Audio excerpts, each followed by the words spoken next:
Доброго здоровьячка, хунту и хунтубары. Мы из Украины. Знаете, зачем нужны всякие блогеры и YouTube-каналы? Ну, вообще. Они должны выискивать и сопоставлять такую информацию, которую обычный человек даже не подумает искать. Я вам сейчас покажу запись экрана, которую сделал сам. Это страница Google трендов с таргетированием по Украине. То есть здесь автоматически отображается количество запросов в Google со всеми возможными корреляциями из Украины. В марафонах нас угощают всевозможными рейтингами, но с ними беда вот в чем. Во-первых, они выборочные, то есть обычно вопрос задают тысячи другой людей, с последним не уверен, опрос в среде ботов никто не запрещал. Запросы же в Google делают миллионы людей. Согласитесь, здесь точность несколько выше. Во-вторых, обычные опросы заказные, то есть у каждого рейтинга есть свой заказчик, который его оплачивает, поэтому результаты, как ни крути, а будут перекособочены. У Гугла заказчика нет.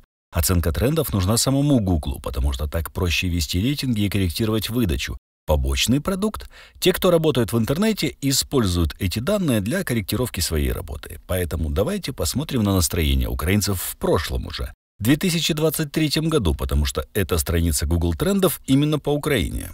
Начнем с рейтинга самого солнцесяйного. Как мы видим, деяниями найнайбритішого интересуется очень малая часть населения страны.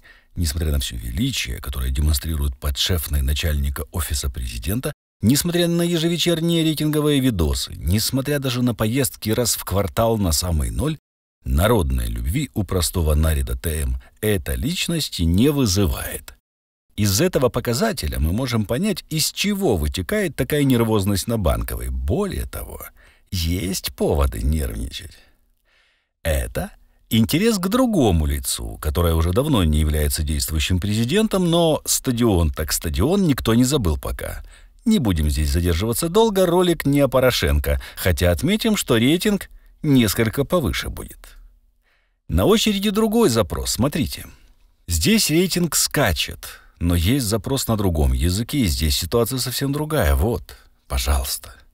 Можно понять такой интерес, потому что все новости так или иначе связаны именно со страной, все остальные новости производные. А теперь внимание на экран снова. Запрос, бьющий по популярности, особенно на пиках, все 3, то есть 4 запроса в Google трендах. И на обоих языках он одинаковый, то есть единство аж зашкаливает. Хочу спросить у украинцев. Сделайте репост ролика, кстати, возможно, кто-то таки ответит на этот вопрос. Вам не стыдно, посполитая? Абсолютно неконституционная должность, материализованная в человека, для которого она и создавалась, вызывает больше заинтересованности и внимания, чем даже сама страна ваша. Вы ждете помощи от западных партнеров и бьете тапком по столу, требуя ее. Думаете, ваших настоящих запросов никто не видит? На каждом углу требуете от власти действовать вменяемо и показываете пример вменяемости? Добавлю еще кое-что, а потом итоги подведем. Нам, обществу, власть все активнее предлагает выбрать парадигму существования в ближайшем будущем. И сейчас среди неравнодушных идет Рубилова за условные границы 91-го, в НАТО частями, отказ от НАТО, чтобы все это прекратилось, заморозка, Мордор должен быть разрушен и прочее. На вопрос, а на чем основывается ваше мнение, скорее всего будет «мне так хочется» или «мне так кажется», даже не крестясь. Как можно иметь позицию, основанную на внутренней повестке дня, не понимая, какими ресурсами мы обладаем для этого? Ведь власть нам врет, точнее, беззастенчиво врет, все время. Просто пока угроза существования не была поднята до критического уровня для каждого, к этому относились с пониманием. То есть население в принятии решений участвовало сугубо декоративно. Сейчас же власть пытается переложить на общество ответственность за решение. Но как мы можем сформировать позицию, на чем она будет базироваться? Мы не обладаем пониманием ни о том, сколько нас и где, ни о нашем военном потенциале, ни об экономическом ресурсе, ни об интересах и целях партнеров.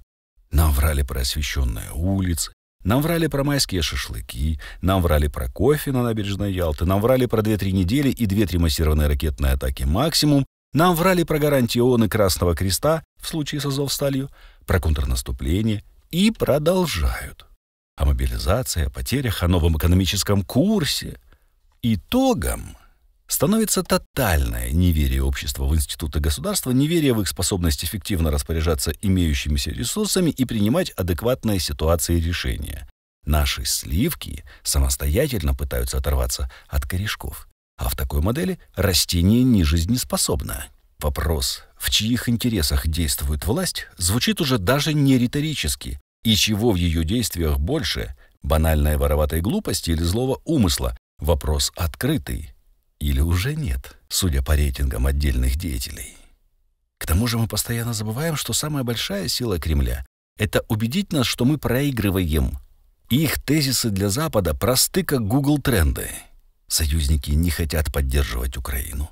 У РФ бесконечный ресурс, деньги, ВПК люди. Украина ничего не может. Нет реформ, нет производства оружия. Здесь мы, конечно, помогаем. Что сказать? Соседи еще блокируют границы. И так далее, плюс массированные обстрелы. Если все подытожить, то можно и поверить.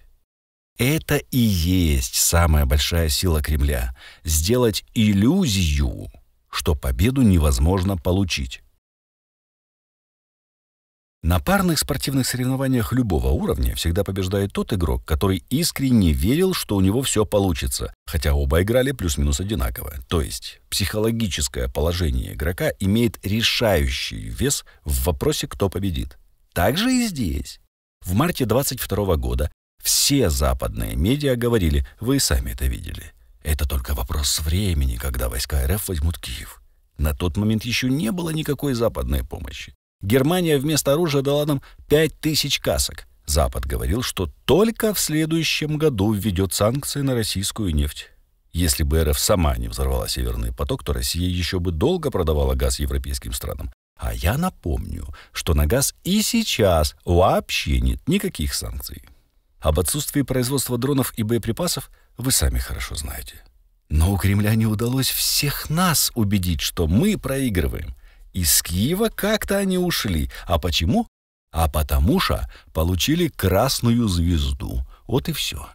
Да, конечно, у нас сейчас до черта проблемы. Тут еще попробую разобраться, кто больше косячит, мы или наши союзники. Но опять же, предлагаю посмотреть, что же все же действительно было за последние несколько месяцев. США отсрочили нам военную помощь. Она будет, предполагаю, что даже в этом месяце ее проголосуют. ЕС не пришли к согласию о финпомощи Украине, но в ЕС уже сказали, что помощь будет, даже если Венгрия станет в позу. ВВХ все это видит, начинает пушить на фронте. Забрасывает Авдеевку, Херсон и все, куда дотянется, всем, чем есть. Затем, реагируя на то, что в 2023 году не будет ни военной помощи, ни финпомощи, идет массованная информационная атака с участием самых влиятельных в мире СМИ. Один за другим публикуются статьи вроде «Украина не победит, надо договариваться с Путиным». Украинская власть очень неудачно коммуницирует закон о мобилизации, который, конечно, нужен, это всем ясно. Новый год. 2 масштабных ракетных удара по всей стране. Все, что делает РФ и Путин, очень поэтапные шаги, цель которых заставить поверить и нас, и западных партнеров, что Украина никак не может победить. Но благодаря ЗСУ Авдеевка все еще под нашим контролем, а РФ понесли заоблачные потери. Украинские ПВО сбили почти все ракеты, 10 кинжалов за один раз. Видано ли где? Что я хочу всем этим сказать? Мы с вами проиграем, только если сами в это поверим. Только тогда мы с вами посыплемся, и только тогда союзники не захотят помогать совсем.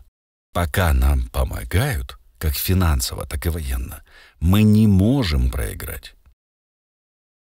Но да, это не значит, что нужно просто откинуться и курить бамбук. Государство Украина и украинцы должны пахать по всем фронтам. Реформы? Что? Власть не хочет делать реформы, от которых зависит наша жизнь? Да неужели? Никогда такого не было? Не, реально, посмотрите историю канала. Никогда такого не было? Что нужно будет делать? То же самое, что мы делали всегда, говорить об этом. Давить на депутатов, подписывать петиции. Все, что мы делали все это время. Союзники не хотят вводить санкции против РФ? Да ладно. Да никогда такого не было. Северный поток-2? Не слышал, что вы.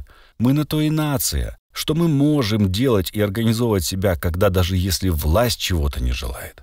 Сейчас Украина без всяких мифов. Мировой лидер в производстве и применении дронов. Почему? Потому что этим сейчас занимается частный сектор, а не государство. Следовательно, это нужно будет защищать, чтобы наши прекрасные правоохранительные органы не закрыли производство, которое у нас есть. А теперь давайте об РФ. Об этой стране, в которой все бесконечное. Сейчас в РФ демографический кризис. Очень большой пласт населения выходит на пенсию. И небольшое количество людей входит в систему труда. Даже РФ сама прогнозирует дефицит кадров на 2024 год. 2,5 миллиона человек. И тут вопрос. А от чего же будет расти ВВП в РФ?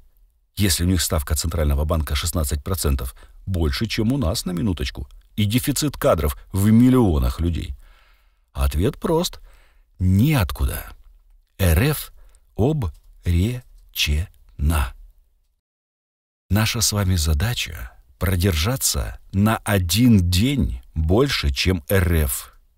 Так понятнее? Да, меня, как и вас, очень бесит эти «выбьем РФ из Крыма» в 24-м от наших лидеров, в кавычках. Эта ложь очень раздражает, но наша задача совсем в другом. Наша задача — наносить максимальные потери врагу и по максимуму беречь жизни украинцев. Кто так еще говорит? Залужный? Да неужели? Вот чудеса-то. Потому что наша страна — это мы с вами. Поэтому мы и должны беречь всех. Еще раз. Система, которую построил Путин, не жизнеспособна. Она настолько прогнила изнутри, что это уже бомба с обратным отсчетом. Мы просто с вами не знаем, какое там сейчас время. Вот и все. Но Россия обречена. Будущее мира без нефти и газа. Россия уже уменьшает расходы на свою медицину. ЗСУ уничтожает врага, и да, нам всем нужно так или иначе быть ЗСУ. Это вопрос выживания, другого варианта просто нет. Я не знаю, когда РФ вспыхнет, я не вижу таймер. Я только знаю, что это неизбежно. А нам с вами нужно объединяться и сражаться всюду. С властью за реформы, с партнерами, чтобы помогали нам воевать, с РФ, отправляя всех за крейсером «Москва». И когда-то этот день наступит, обязательно наступит. Помните, сверху на нас смотрят все наши предки. Мы можем и должны сделать то, что им не удалось. У нас сейчас есть уникальный шанс уничтожить эту змею, потому что раньше мы сражались самостоятельно, а сейчас нам весь мир помогает. И несмотря на все срачи, мы должны закончить это дело до конца. Назло этой самой РФ. Система, которую построил Путин, не жизнеспособна. Этот день наступит, нам просто нужно продержаться на 1 день дольше, чем РФ. Думайте об этом, живите этим. Поймите, что когда мы едины, ничто не способно нас уничтожить. Слава Україні, слава ЗСУ. Зробіть донат і репост, якщо ви теж прагнете перемоги. Доля і ролика, і України в ваших лайках, донатах, коментах і репостах. Тож це і буде ваш внесок в перемогу України.